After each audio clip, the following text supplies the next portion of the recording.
Well, good afternoon, folks. Possibly again. That was probably one of the most eventful live vids that I've done. I have no idea what happened there. It all seems to have disappeared in there. But we're going to start again.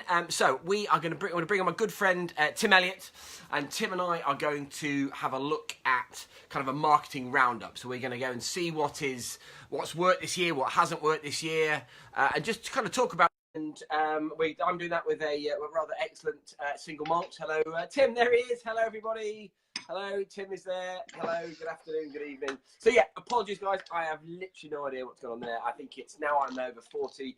I just really can't use technology anymore. I am just an idiot, I think. But anyway, welcome, Mr. Elliott. It is lovely to see you. Very odd that you're not sat there in our normal sort of spot for this. It is.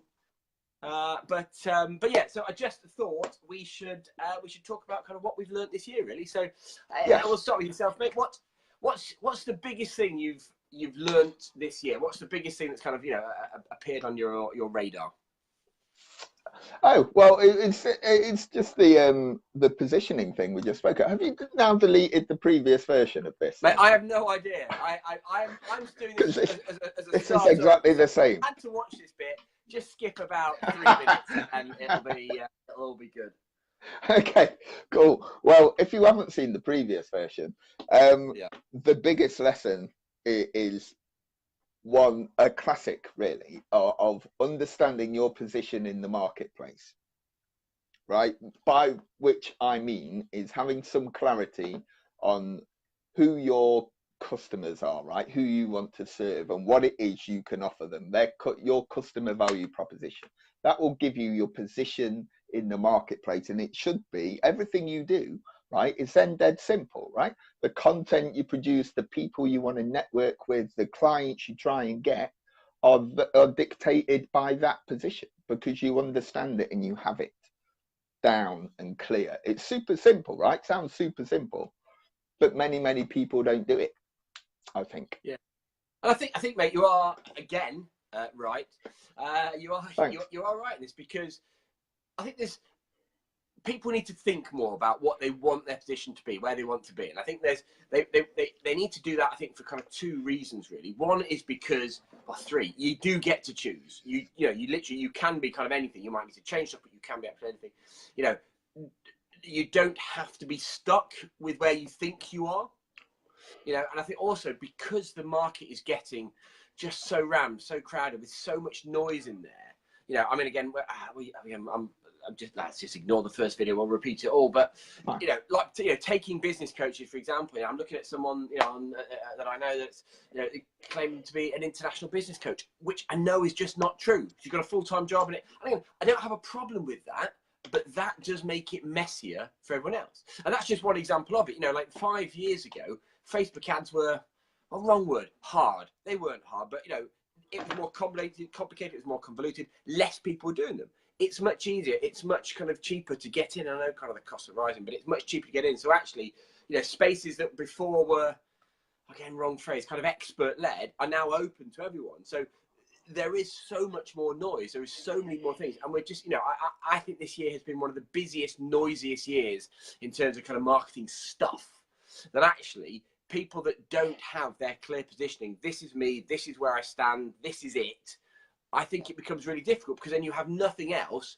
You have no kind of central point in the snow from which to then, all the marketing, all the messages, all the communication, it all comes from and feeds back to that central point. And I think, that's why, why I think, when we've seen it a lot this year, but that ability to have that, this is my position and I stick to it, I'm not all things to all people, is massively important. Yeah, and that's been the biggest one of my pain points, my lessons, because we always learn from the stuff that hasn't gone as well, right? That's what happens. So it can be all the stuff that's not gone as well as it should or could have in business world this year has all been when I've diluted or compromised on the position that I know I've had, right? I'm old now. I've had this grumpy marketing strategist position for a long time. Right? Cardigan on there, mate. Lovely. I know, right? It's got reindeers on it. I don't think that's the real Christmas. We said Christmas jumpers. that is a Christmas jumper. That is a winter woolly, mate. That's. It's not. It's got reindeers on it and snowflakes. Mate, I think that is. See, that's acceptable out. That's not acceptable out. Especially anyway, when you're not wearing anything else underneath it, Chappers, which is... You never said anything about Christmas trousers, my friend. Yes, well... Anyway, just in case someone watches this. So Again, maybe they will... A point of pain for you is the fact that you've perhaps done things that you shouldn't have done, or... Yeah, or compromised, right? You know that feeling when you go, well, I could do it. That thing, right? If we go, okay... You know, if it's not, there's an old American saying, I think, right, by somebody uber motivational, that if it's not a hell yes, it's a hell no, right? Super American saying, right? And it's that, okay, I'll do it. All right then. Do you know what I mean? If it's not a yes, this fits my position, you are the type of people I want to work with, and this is the type of work I want to do for you, and you will see value in, then it should be a no. And I think that's the lesson I will learn this from this year and take into next year, is doing more of that stuff, right? I think you are right. I mean, I think there's always position creep, like project creep, is a really real thing. And again, someone like me just want to help. And I know, boring, cliche, but I just want to help people, whatever I can do to help. And actually, I have to realise that the stuff I'm good at is this bit. And kind of out of there is, I'm almost not helping. I'm not, not kind of, whilst I believe I bring value and I could do that. I think actually, it's like any business, anything really, any kind of sport. If everybody does the thing they're best at, kind of everyone wins. And I think that's where I think a simplicity of kind of positioning kind of works really well. I think leading on from that that simplicity angle, I think my big learning this year is dull is good. Good, nice text, mate. Dull is good. I look back, again, doesn't matter. I've had a really good year. It doesn't really matter. I know no one kind of actually cares about turnover and profits, all that sort of stuff, but it's been a great year. And actually, I look back at the stuff I've done to make that happen, and it is dull, tedious, boring, unnoteworthy, unsexy, and just rubbish. But at the start of the year, I had a plan. I knew what I needed to do, and I just relentlessly did it week in, week out, week in, week out. I'm not winning any marketing awards this. I'm not, winning any marketing kind of, awards for credibility or creativity, that. But I know what works, and I've just done the stuff that works. And even when I don't want to, I don't know. I think the beauty of this is kind of twofold. Is that actually you know what to do. You know what to do, which is great. Even when I get really excited, I kind of rein myself back in. But even on those days where you just think, I ain't got a clue, I don't know what's going on, it's all gone to rat dung. I've got something to come back. And again, we're back into that kind of importance of having a plan. And I think, that for me has been the big learning. I don't know if it is a learning. I don't know. Frustratingly, I look at the stuff I've done this year. It is the stuff that has worked in my business for, I don't know how long I've been running a business, 8-9 years. I don't know. And that's great, but it's also really annoying because why haven't I always just done it? And I think this year has been my most consistent year of just doing the stuff week in, week out, day in, day out. It's not sexy, it's not clever, it's not dynamic, it's not anything. I've just done the right thing. And I think there's a lesson there for all of us, because there are brilliant tools out there. And this is not for a second saying you shouldn't be using those tools. That's not what we're at here. But it is making sure you've got a plan to follow and you've got the basics sorted. Yeah, I think that's it. I think I was speaking to one of my clients who's got a lovely lady who's a marketing manager, like full-time marketing manager, and they've got a marketing assistant, right? That's 2 full-time people. That's 80 hours of marketing a week they have, right? Which is a lot of marketing that should be doing, right? And because I kind of fit between them and the board, right? Between the bosses. Kind of a good relationship with both of them, and they were saying that they know when we do this thing, we get 80% of our leads from it. 80% of our new business inquiries when I do this thing, but this thing takes me about 12 minutes a week. So I'm paid for 40 hours, and I was like, so what am I meant to do? If I just gone, I've done that, I've done this because it works, to my boss, right? What's it going to go? But you've got 38 hours left. Mm. What are you going to do with that? I don't know, make your flyers look pretty. Like it is. What do you want me to do? I'll send some emails. Do you know what I mean? There's, and I think there's a big, sorry, there's a big, I think, and I know kind of extreme strict humorous example there, but for me, it's not about that I couldn't or shouldn't have done the other stuff, but do the stuff that works first. Get that going, and then it's the 80-20 thing, right? Yeah, but use that whoever that person is, they should be using, and I'm sure they are. That those other 38 hours are on the testing the new stuff, or how do we get 90% of our business from that 12 minutes, or whatever it is, and and it's not about that, but it was more the realization for me as I sat down, kind of, I think it was the start of this week. I look back a bit and you think, actually, I've just done boring stuff. Really boring, but it's happened every single day, every single week. It's just stuff that's happened to grow my business, and it's been a belting year. Yeah, and I think that the reason behind that example, or the moral behind that little bit of story, is it's one that we've shared before, right? It's having that focus, that simple plan, that simple stuff that, okay, I know that this works really well, so I'm going to do it all the time, and I'm not worried about doing that because I've got all this other marketing time or this other marketing budget to try and make that better or get stuff that supports this thing that works. Do you know what I mean? But it's that clarity, right? That simple mission or that position in your market, or that singular vision that this works. So if I've only got time to do this one thing today about marketing, it's going to be this thing because I know it works. Do you know what I mean? And that's, I think as everything gets a bit more complicated, as everything gets a bit more kind of tool led, I think of course, going back into having that actual proper plan is just massive. That is the thing that will make people's money next year, and people's year next year will be ruined as ever by the end of January, because everyone will be really, really excited. They'll be back after Christmas. They are in there, up for it. They're loving it. But the thing that doesn't happen is they don't make any changes. They don't make anything different. They don't have anything to follow. So they just do the thing. And actually, they get worn down by mediocrity. They get worn down by the tediousness of 3 weeks of, oh, hang on, I'm not a millionaire. Nothing. I'm not seeing any more money coming in. I'm not really rich. Yeah, and that's why kind of you've got to have that plan, but you've got to have that commitment to kind of see it through. But so along those lines, mate, what's the biggest mistake you've done this year, or you've seen this year? I think it kind of cements the same stuff, really. I think we'll take it from a client's perspective, right? The thing they needed the most of is, again, a clarity exercise, right? Most of my work this year has been just asking people the right questions, right? And getting them to stop doing some stuff that they've been doing because they've caught up in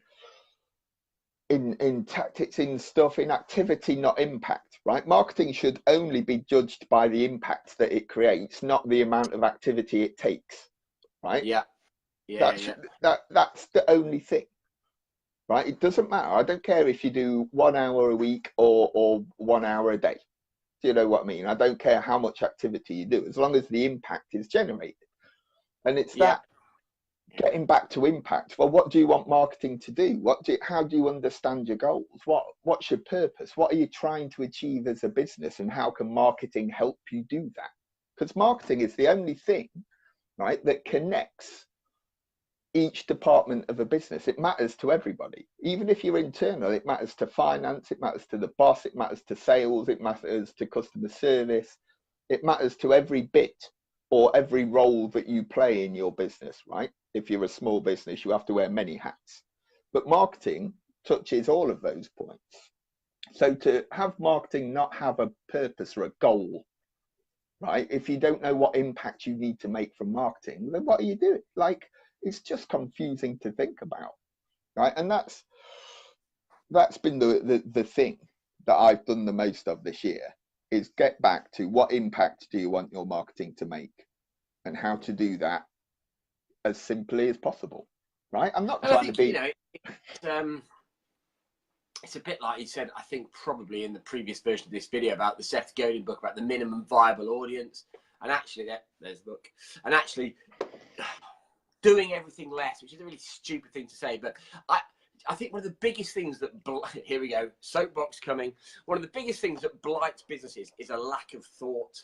And they don't perhaps give themselves time to sit and properly think about where they want to get to, who are the people, customers-wise, they need to have that happen, what do they need to hear, and then how to go about it. And actually just do those things, just follow that path rather than, oh, well, we'll chuck a load of stuff on Facebook. Or well, all of that can help, but actually those are the people there. Just pick up the phone. You know, I've done more direct mail this year than I've ever done, and that's the ROI on that is enormous, and it's enormous on that first kind of hit, but actually the follow-up on it just blows everything out of the water.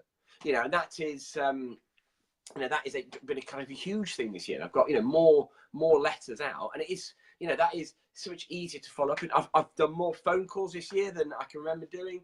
And, you know, these are everything from picking up the phone to kind of literally ask for some business, as it were, you know, down to kind of just picking up the phone and kind of reigniting old contacts and just kind of going through there and sort of hanging out with different people. You know, when I've found interesting people that I really like to not even do any work with or for, but people that I think they know their stuff, I'll pick up the phone and get, you know, and have a chat with them. And I think, you know, again, it's an old message, but, you know, kind of hanging around with good people is a really smart thing to do. It makes a massive difference. It is. I think we had that very same conversation probably almost exactly a year ago, right? Yes. Didn't we? Yeah. About going, well, how's that happened? I was like, well, I just had conversations with the people I needed to talk to.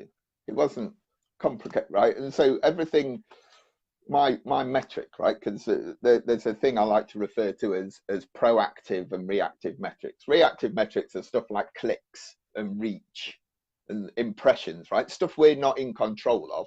Other stuff. Right? But proactive metrics, right? They're useful, right? It's a good indication that stuff is happening, that one. But proactive metrics, it is what are you in control of, right? What can you measure you can do? How many phone calls have you made? How many emails have you sent? How many blog articles have you written? Because you're in control of that. And mine was how many conversations started. It's been start 3 conversations has been every day in my calendar for, I don't know, over 18 months at least, right? And a conversation is a malleable thing. It could be a DM on a social media thing, could be replying or comment to a social media, could be emailing, could be calling, could be WhatsApping, but 3 conversations a day with people who aren't, you know, who are customer centric. So not like you, not my wife, not Paul Ince, you know, like real people.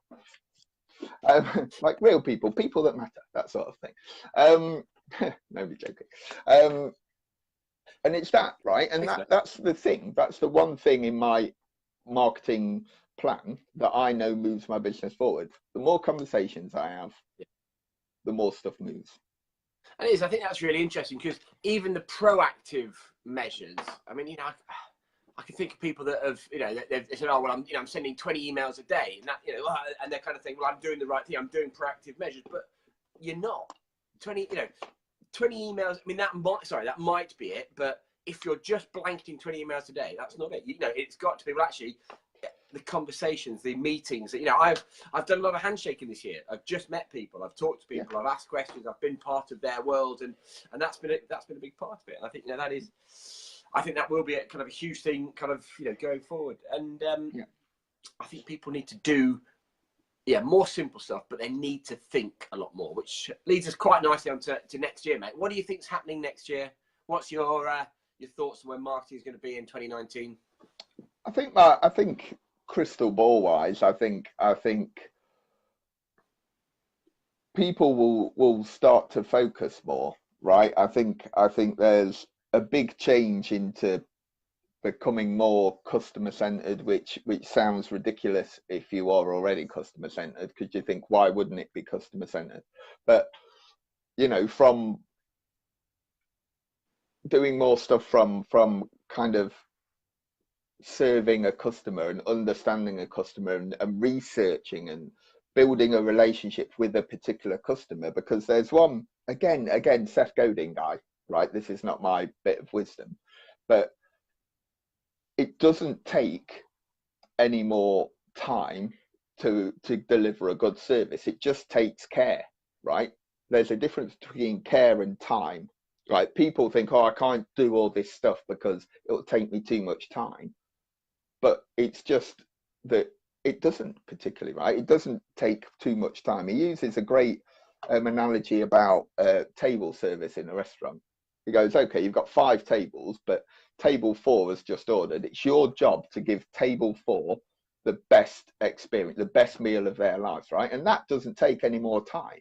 That just takes more care, right? And people think that they can't go that deep in a relationship, can't take that much effort in a customer relationship because it'll take too much time. And it's not that, right? That's the stuff that will stand you out, that experiential stuff that matters, right? And you can only do that by understanding who your ideal customer is. Like we said, I can't remember if it's in this video or the previous video, if I'm honest, but at some point we said we one of the videos we did we're on about having like the smallest viable audience in 10 people, right? If you did, I think it was this one, right? If you need to sell £1 million worth of stuff and your stuff that you sell is 100k each, you need 10 people, right? And that doesn't take any more time than reaching 300,000 people, but the difference of relationship you can do is big.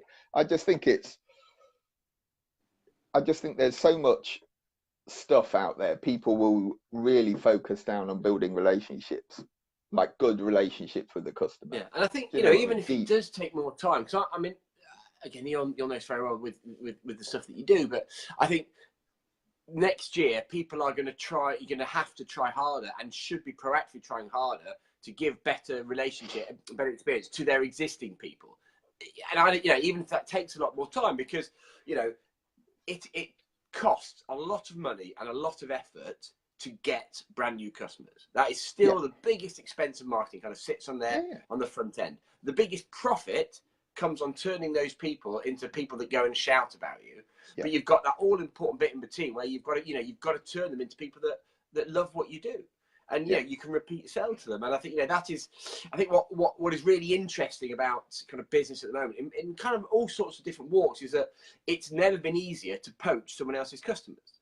You think, I mean, let's take the big banks, for example. I know it's slightly different from kind of most businesses, but there are actual businesses whose job it is, with a legal mandate, I believe, to help you leave one bank and go to the next. So leave one supplier and go to the next. And it's just easier. And that kind of stuff, I'm not suggesting that's going to happen in every industry, but it is so easy for customers to jump from one to the next. There is plenty of encouragement for them to jump one to the next. You see it when, back to the banks, but you see it when they have, is it TSB, who had the big kind of, or the latest kind of software issue, in the press, the few days after, there was a checklist. Here's how you get out of your TSB bank and change to a new bank.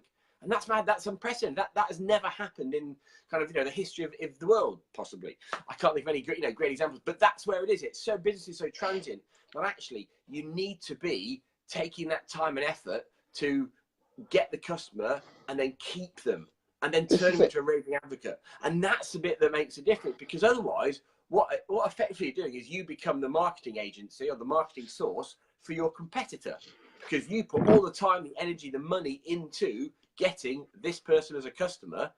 They can then see you've got this customer. Oh, this guy here, he's really interested in this thing that we both do. I'll give him a better offer. I'll give him a better price. I'll give him a better service. And this customer is gone across there. And I think that for me is the look ahead to next year. More people are going to have to do more and spend more time, energy, effort, and money on plans, ideas, and activities to keep existing customers, to keep them both paying them and away from the other people.